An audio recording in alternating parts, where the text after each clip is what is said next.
Well, hello everyone. This is John Shada again, coming to you on a beautiful day in the neighborhood.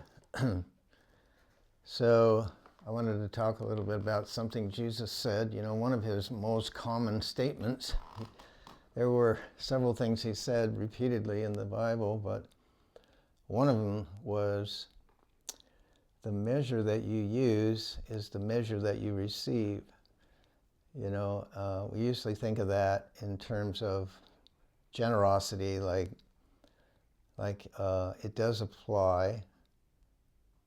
If you sow sparingly, you'll reap sparingly. If you sow bountifully, you'll reap bountifully. So there's like a sparing measure and a bountiful measure. So there's that way of looking at it. But in Luke chapter 6, 37 and 38, he says, "Judge not, and you'll not be judged. Condemn not, and you'll not be condemned. Forgive, and you'll be forgiven. Give, and it'll be given to you again. Good measure, pressed down, shaken together, and overflowing, will be given into your bosom. And by the measure you use, it will be measured back to you." So in that context, I think he's talking about, well, if you go back to the previous verses before he starts talking about judging not, he's talking about doing good, blessing those who curse you, returning good for evil. So in that context, he's saying the measure that you use will be the measure that you receive. So if someone is offending, someone is doing us wrong, someone is committing an offense toward us, offending us, doing evil toward us, he's saying, don't judge them, don't condemn them, but forgive them. So I'm going to put this forgiven up here, and we'll see this is the offense, this is the forgiveness, and so this is like removing the offense.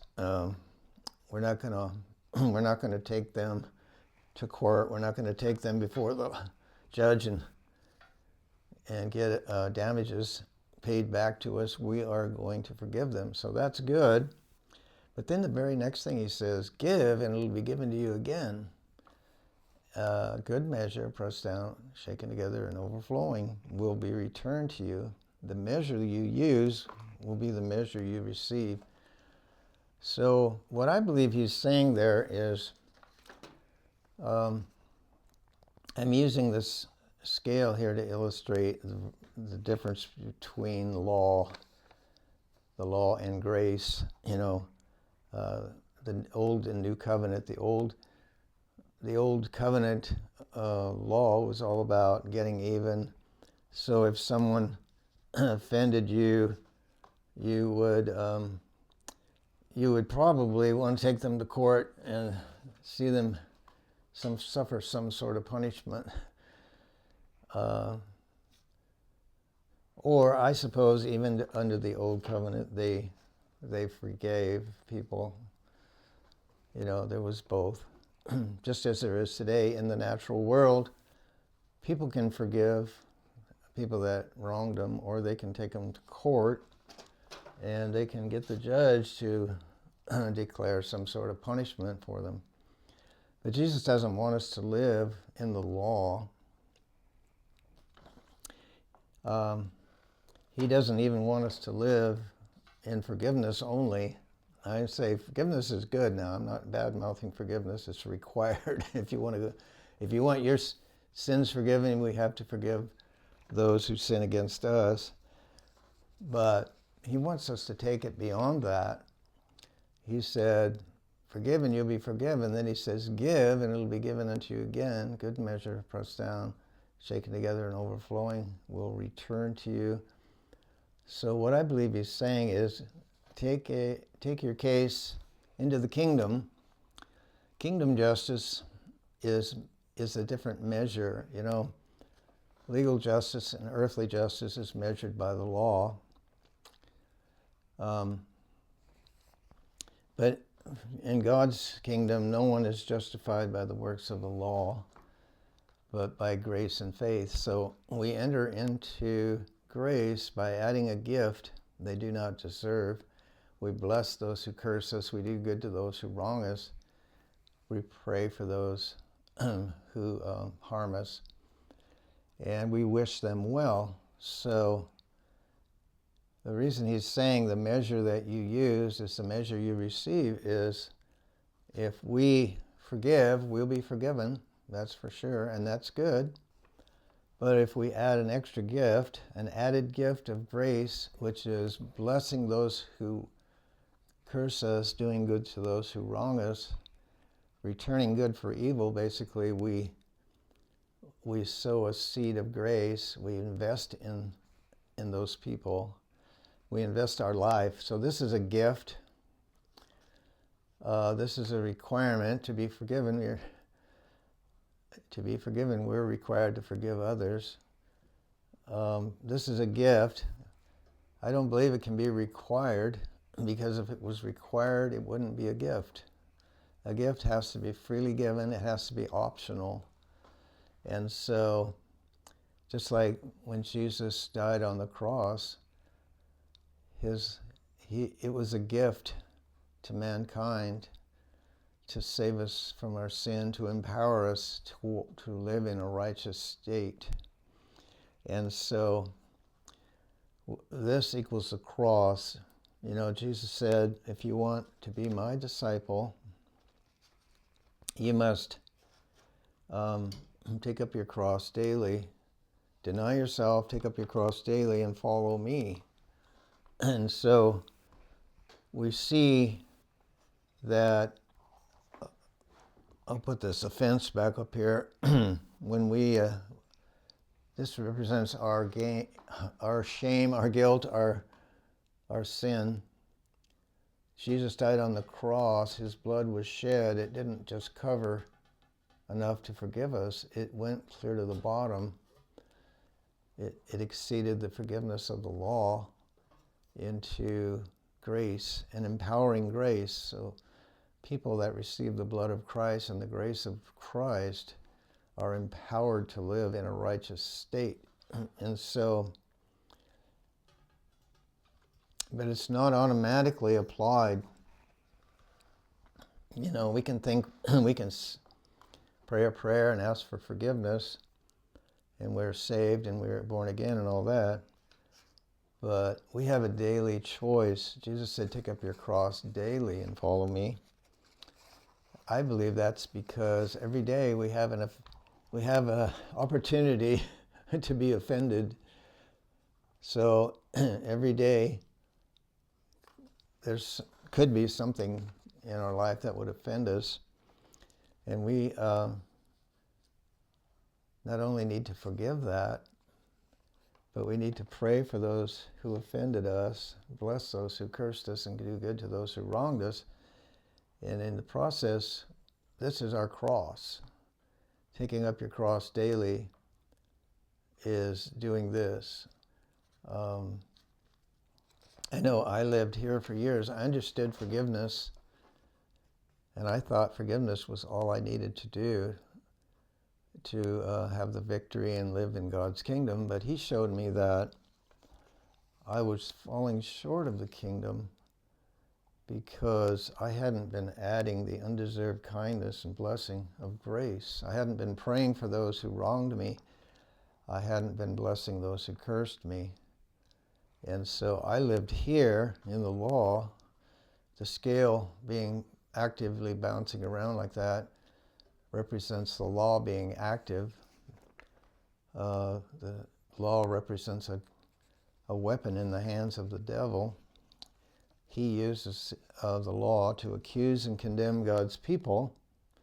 So in order to take full advantage of Christ's sacrifice on the cross, we have to add a gift of grace to our forgiveness. We bless those who curse us. We do good to those who wrong us, and return good for evil. That way, the extra weight goes to on the scale, bottoms out the scale, deactivates the law, he commissions the law, disarms the enemy, and this this case is removed out of the legal realm and it's taken to a higher realm of God's kingdom. And so, anyway, that's how I understand the good measure, the overflowing measure. This would be the legal measure. I will demonstrate that with a couple of containers here. This container represents a legal amount. It's a legal measure, a legal size measure filled. And this here this represents our requirements. And this represents my performing my duties or fulfilling my requirements. And so right here, I'm fulfilling my requirements. For example, if I'm an employee working for an employer, I had agreed to to fulfill certain duties or accomplish certain tasks while I'm working for this employer. So this cup here, when it's full, represents me meeting my obligation and fulfilling my duties as an employee, which is a good thing. I'm not bad-mouthing this at all. I'm just saying that this is not really kingdom. This is not the kingdom. God is saying, go beyond legal obligations, go beyond legal justice, enter into the kingdom by using the overflowing measure. So this cup has more in it because it's overflowing and it's spilling to the ground. This represents my life. I am going to bless those who curse me. I'm doing good to those who harmed me. So this represents my blessing and prayers and good deeds toward those who do not deserve it. Now, or it could be even towards your employer who's not paying you for it. So if you're getting paid for it in this life, you're not going to be rewarded for it in heaven. So in order to have heavenly rewards, we have to exceed obligations. We have to get out of the legal realm. God's kingdom functions in a higher realm, not in the legal realm. It functions in the realm of grace and faith. So grace is a gift, so we have to add a gift, right? We have to add a gift, an undeserved kindness, a blessing that we're not being reimbursed for, we're not being paid for. So this overflowing portion represents the gift that we give, and that gift causes us the extra weight on the scale. This deactivates the law in our life. It disarms the devil, and it removes the case out of the legal realm and lifts it into the realm of God's kingdom. So this is what I believe Jesus is talking about. The measure you use determines the measure you receive. So if I use the legal measure and I meet my obligations, there's no investment made here. I haven't planted any seed for a future harvest in the kingdom. So in order to enter the kingdom, enter into kingdom justice and kingdom righteousness, I use this as my measure. I exceed my obligations. I do good things, bless those who do not deserve it.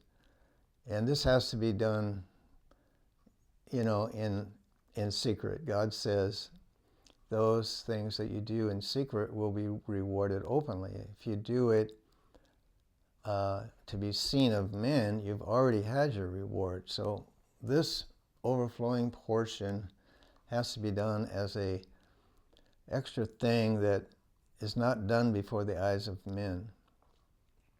It's just done before the eyes of God, and He's the one who will make this the seed that you sow return to you. So this is the overflowing measure. If you use this as your standard, you will receive that back. God will see to it that this comes back to you, and you'll receive things of the kingdom. Like, this is the kingdom measure. This is the earthly measure. If you want to get out of the earthly realm into the kingdom realm, use this measure as your standard of righteousness and justice, and God will see to it that you receive or reap kingdom rewards, kingdom blessings, and righteousness. So anyway, I just wanted to bless you with that today, and thank you for listening. I know that's probably a lot to think about. So we'll talk again later. Bye-bye.